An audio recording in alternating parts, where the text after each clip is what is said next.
Olá pessoal, tudo bem? Aqui é o professor Bruno Oliveira. Estamos retornando à nossa atualização do curso de questões sobre a lei de improbidade. Esse é o bloco número 3 do nosso curso. Nós vamos resolver aí mais questões. Se você não adquiriu o curso completo de questões de improbidade, é só passar no site www.eleitoralcombruno.com.br. O valor está excelente. Vamos às questões de número 86 a 90 nesse bloco 3. Atenção! Questão 86. Prevêem-se dois tipos de atos de improbidade administrativa. Os próprios, que são aqueles realizados pelo próprio agente público contra a administração, e temos ainda os impróprios, que são aqueles oriundos da participação de terceiros que concorram com o agente público, seja materialmente ou por indução, e que também obtenham benefícios dessa improbidade. Certo ou errado? Claro que está correto. Então, se nós observarmos a lei de improbidade nos artigos 2º e 3º, vamos a ela. Lei 8429, artigo 2º e 3º. Olha só.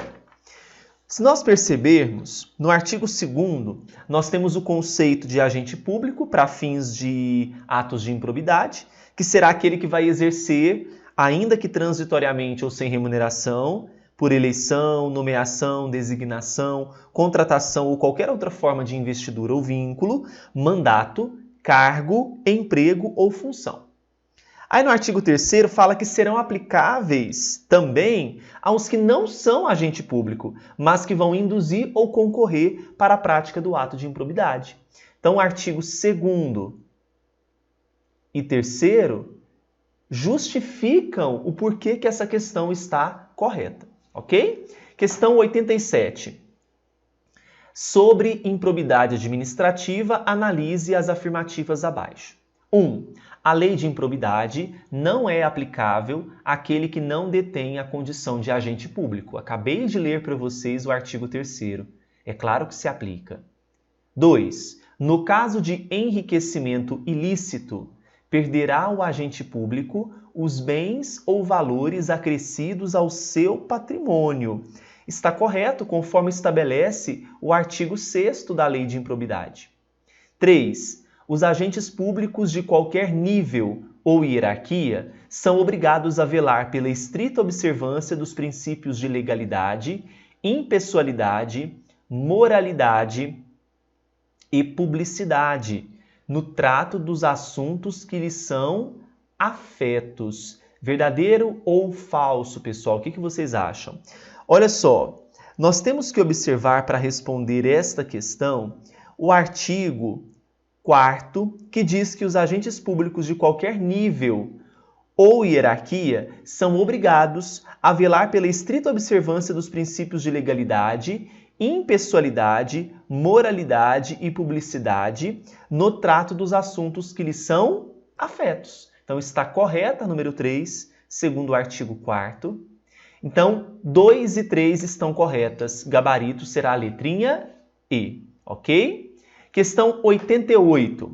O estagiário de órgão público não pode ser sujeito ativo de ato de improbidade administrativa, em virtude do vínculo precário e transitório que mantém com a administração pública. Essa questão é muito boa, porque a gente pode encaixar ela ao artigo 3º da lei, que fala que aquele mesmo que não seja agente público se encaixa nos atos de improbidade. O STJ já se manifestou sobre esse entendimento e considerou que sim, o estagiário será sim sujeito ativo de ato de improbidade. Tá? Então, incorreta a questão 88.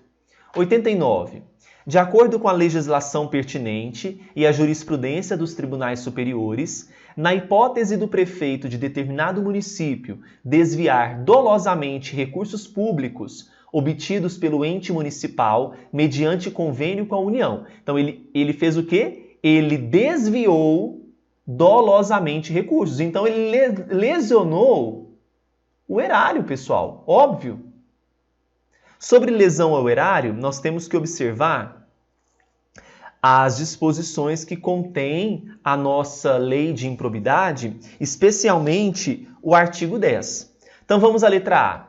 A ação de ressarcimento ao erário será submetida ao prazo prescricional quinquenal. STF já se manifestou que nessa lesão ao erário é imprescritível. Então, entendimento do STF. B. A ação de improbidade prescreverá em 5 anos, contados a partir da data do fato? Não, pessoal, veja. A ação de improbidade, ela não vai contar a partir da data do fato. Vejam só o artigo número 23 da lei. O artigo 23 diz assim, inciso número 1. Até 5 anos após o término do exercício de mandato, de cargo em comissão ou de função de confiança. Tá? Então, é do término do mandato. Corrija aqui. Término do mandato. Letra C. Ainda que o Tribunal de Contas local condene o prefeito ao ressarcimento ao erário, o Poder Judiciário também poderá condená-lo em ressarcimento ao erário em ação civil pública por improbidade administrativa. Com toda certeza que sim, porque nós temos aqui o princípio da independência das instâncias, não é? E dessa forma é possível que haja uma condenação na esfera civil por parte do Poder Judiciário. D. Não será possível a configuração do ato de improbidade se o prefeito tiver agido culposamente. Lesão ao erário é tanto para dolo quanto para culpa. Falsa letra D. E. O magistrado em ação de improbidade será obrigado a aplicar todas as penalidades legalmente previstas para a conduta, submetendo-se à discricionariedade regrada somente à dosimetria da pena. Não, ele não é obrigado a aplicar todas as penalidades legalmente previstas. Se nós observarmos o artigo 12, nós temos que vai depender da gravidade do fato, não é? Então, quando fala o parágrafo único seguinte, na fixação de penas previstas nesta lei, o juiz levará em conta a extensão do dano causado, assim como o proveito patrimonial obtido pelo agente. Tá bom? Falsa a letra E, o gabarito é a letra C. Questão 90. Ainda que não haja trânsito em julgado de sentença condenatória em ação de improbidade administrativa proposta contra servidor do TJDFT, a autoridade judicial ou administrativa competente poderá determinar o afastamento do servidor do exercício da função sem prejuízo de sua remuneração, quando a medida se fizer necessária à instrução processual. Foi necessário afastar, né? Olha só, autoridade judicial ou administrativa, artigo 20, parágrafo único. Então, a autoridade judicial ou administrativa competente poderá determinar o afastamento do agente público do exercício do cargo, emprego ou função, sem prejuízo da remuneração, quando a medida se fizer necessária à instrução processual. Então, está correta a questão 90. Tá bom? A gente, então, fecha o bloco número 3. Qualquer dúvida, mande para nós e não deixe de adquirir o curso completo. Até mais!